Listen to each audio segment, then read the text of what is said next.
کا سوال ہے. جو ایس سی او کا رولز ہے اس میں وہ کافی واضح ہیں کہ آپ جو ایک دوسرے کے ساتھ جو بائیلیٹرل اعتراضات ہوں گے وہ آپ ایس سی او کے فارمیٹ پہ نہیں اٹھا سکتے. تو ہمارا جو ایکسپیرینس رہا جب ہم ازبیکستان میں ایس سی او کے فنکشنز پہ جا رہے تھے، وہاں بھی ہمارا بہت سے ممالک تھے، مگر جو ہمارے درمیان ایک دوسرے کے بائیلیٹرل ایشوز تھے، ہم نے اس فورم میں ہم ان ایشوز کو نہیں اٹھاتے ہیں. یہ اس ایس سی او کا ریگولیشنز کا یا ایس سی او کا رولز کا ایک وہ اس کا حصہ ہے.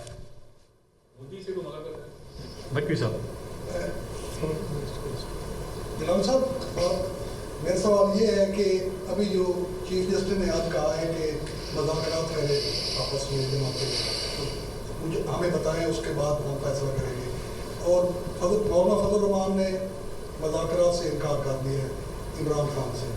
اس صورت میں سپریم کورٹ 14 مئی کو انتخابات کروانے پر مزید ہے، اور جو حکومت ہے وہ اس پہ آپ کی جماعت کی تفاوضات ہیں، مذاکرات سے ہٹ رہے ہیں. تو کوئی اس میں اگر کوئی ایسا فیصلہ آتا ہے تو کیا جمہوریت کو نقصان نہیں پہنچے؟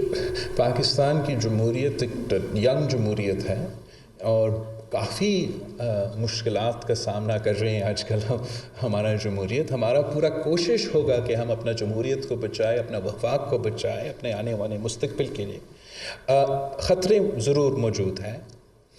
جہاں تک مذاکرات کی بات ہے، ہم پہلے بھی یہ کوشش کر رہے تھے کہ ہمارے سارے اتحادیوں کو ایک پیج پہ لے کر آئیں.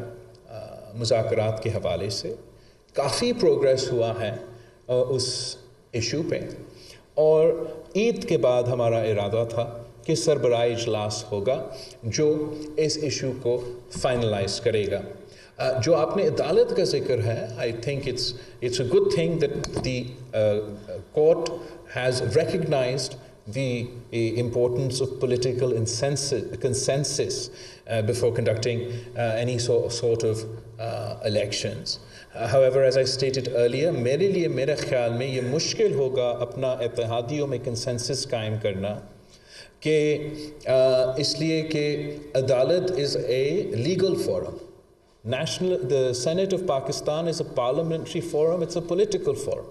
تو اگر مذاکرات پارلیمنٹ میں ہو رہے ہیں اور سیاسی جماعتوں کے درمیان میں ہو رہا ہے، وہ بھی ویسے اپنے اتحادیوں کو منانے میں ہمیں مشکلات کا سامنا کر رہے تھے، مگر اس پہ کنسنسس بنانا زیادہ آسان ہے، تقریباً ناممکن ہے کہ ہم ان کو اس بات پہ منائیں کہ سپریم کورٹ کی پنچایت میں آپ اپنا بات چیت کریں، خاص طور پہ جب یہ اکثریتی فیصلہ جو ہے وہ ہمارے سر پہ ایک بندوق کی طرح استعمال کیا جا رہا ہے. تو وہ جو دو ایشوز ہیں ان کو ہم اب ایڈریس کرنے کی کوشش کریں گے، آپس میں سوچیں گے کہ ان دو ایشوز کو ہم کیسے ایڈریس کریں تاکہ میں وہ انوائرمنٹ بنا سکوں جس سے ہمارے اتحادیوں بھی تیار ہو اور ہم وہ بات چیت کا سلسلہ شروع کر سکیں.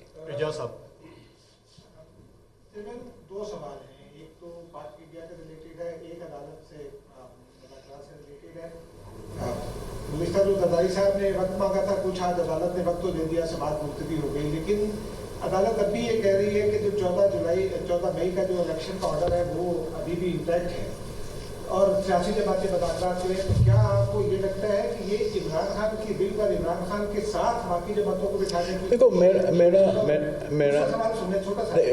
ایک سوال کر سکتا ہوں. جہاں تک آپ کا یہ سوال ہے، آئی تھنک آپ نے بہت ویلڈ پوائنٹ اٹھایا، اور یہ ضرور میرے کچھ اتحادیوں کا سخت اعتراض اس پہ ہے کہ ہم نے if this order is in the field according to them، پارلیمان کے مطابق یہ 4/3 کا فیصلہ وہ لیکن اپنی جگہ، لیکن اگر according to them this other order is in the field then میرے لیے بہت ہی مشکل ہوگا کہ میں باقی سیاسی جماعتوں کو قائل کروں کہ آپ بات کریں. No one likes to negotiate with a gun to their head while being blackmailed. There would have to be a suspension or some sort of stay in this order,